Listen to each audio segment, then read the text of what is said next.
Ohayo gozaimasu guys. Sunday is my rest day. Alas 12 pa lang ng tanghali ay pumunta na ako.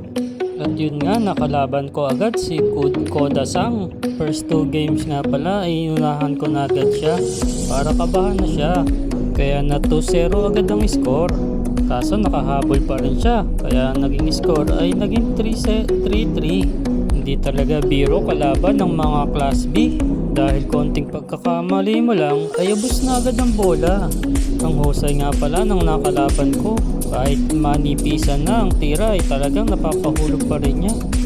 At halos 3 hours nga pala kaming naglaban yan. Kasi halos balikatan ang aming panalo. Siguro makakalaban ko yan sa tournament. Kaya nga pala ako nagpa-practice kasi may darating nga palang tournament guys.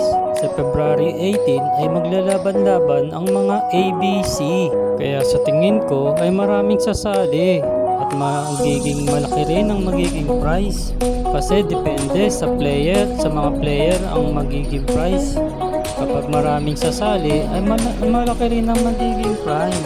Magandang experience na naman to guys, para masukat ko na naman ang aking kakayahan. At pagkatapos nga pala namin maglaban ay naghanap pa ako ng makakalaban. At nakalaban ko nga pala ang Class A. At syempre binigyan niya ako ng partida. Class win nga pala kapag hindi mo ka-level ang makakalaban mo. Sayang nga hindi ko nag-videohan kasi panalo nga pala ako doon guys. Kaso hindi naging madali ang laban namin. Halos dikit lang din ang score namin guys. Hindi ko na na-videohan kasi full memory na yung phone ko. O siya guys, maghuhugas pa ako ng puwet. Tumatay kasi ako habang nagbo-voice dub. Diyan mata ne.